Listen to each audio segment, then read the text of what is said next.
रात गहरी थी, हवा में नमी थी और आसमान काले बादलों से दबा हुआ।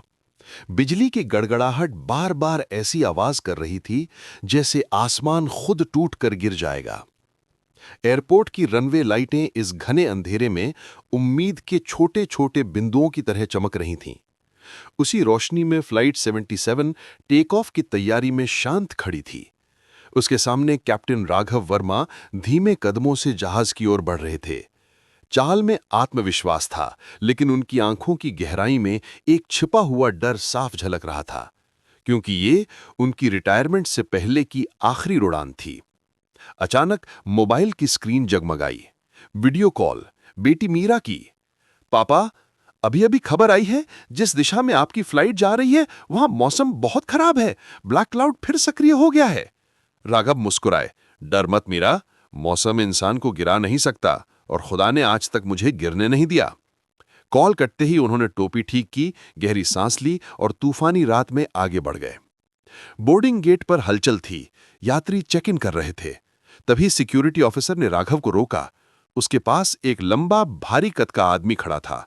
काला कोट, गहरी सनग्लास और हाथ में पुराना चमड़े का ब्रीफ केस। सर, ये सरकारी ट्रांसफर है, इसे आपकी फ्लाइट में भेजना अनिवार्य है। राघव ने उसे ध्यान से देखा। उसकी मौजूदगी से ही हवा भारी लगने लगी थी। नाम रुद्र, उसने धीमे स्वर में कहा, और ये काफी है।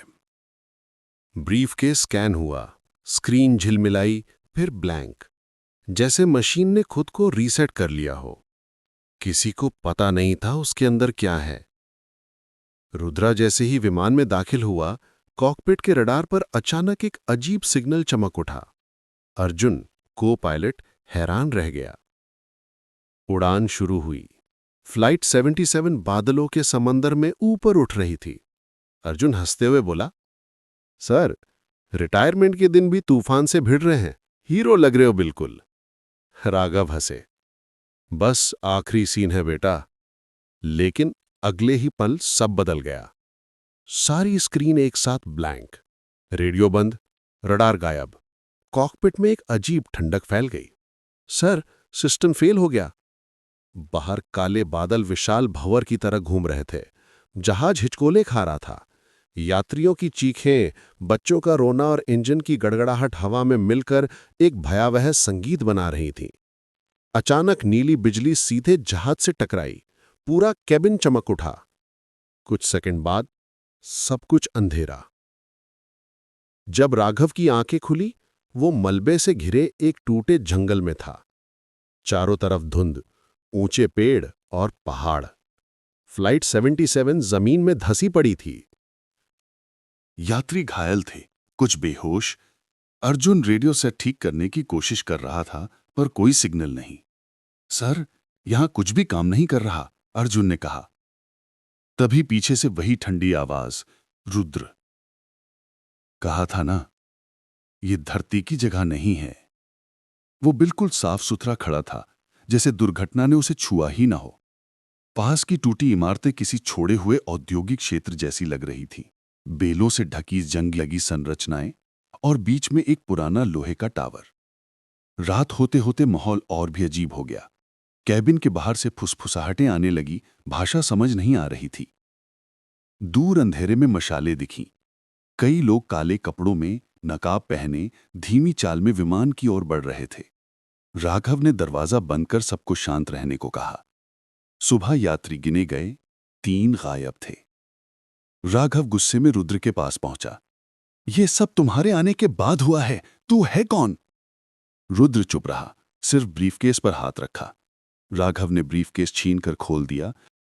अंदर गोलाकार धातु का उपकरण था। उस पर उभरे प्रतीक किसी दूसरी दुनिया की भाषा जैसे थे। अचानक वो चमक उठा। नीली रोशनी कमरे में फैल गई। उसी क्षण विमान के टूटे उपकरण अपने आप चालू हो गए। रुद्र बोला, ये मशीन नहीं, ऊर्जा का बीज है। इसका स्रोत ब्लैक क्लाउड के बीचों बीच है। गलत हाथों में जाए तो पूरी धरती बर्बाद कर देगा। इतने में बाहर पेड़ों के बीच हलचल। दर्जनों हथियारबंद लोग विमान को घेर चुके थे। काले कवच, अजीब मशीन गनें, जिनकी नाल से नीली रोशनी निकल रही थी। ये ब्लैक क्लाउड सोसाइटी है, रुद्र बोला, इनका लीडर कर्नल जाफिर, इसी ने कई फ्लाइट्स गायब कराईं, सिर्फ इस ऊर्जा को पाने के लिए। गोलियां चलनी शुरू हो गईं।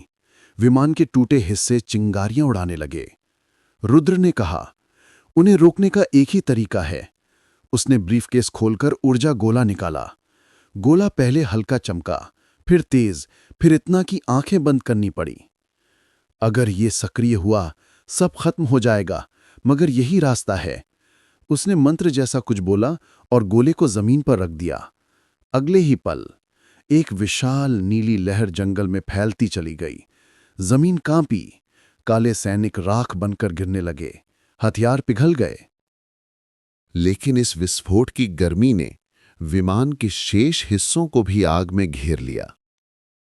राघव और अर्जुन ने यात्रियों को बचाकर विमान के एक बचे हुए टुकड़े को उड़ान लायक बनाया। राख और धुएं के बीच उस विमान ने छोटी सी उड़ान भरी। सुबह सूरज की पहली किरणों के साथ विमान एक अस्थायी रनवे पर उतर रहा था। घायल यात्री बच गए थे। सेना और मीडिया मौजूद थी। सिर्फ एक व्यक्ति नहीं था, रुद्र। कॉकपिट में एक मोड़ा हुआ कागज मिला।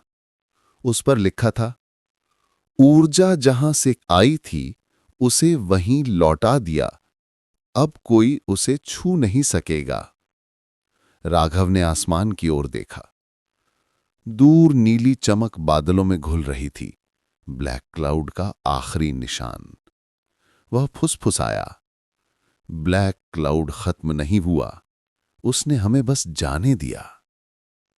और उसकी आखिरी उड़ान एक दास्तान बन गई, मनुष्य और अदृश्य शक्ति की सबसे रहस्यमयी कहानी।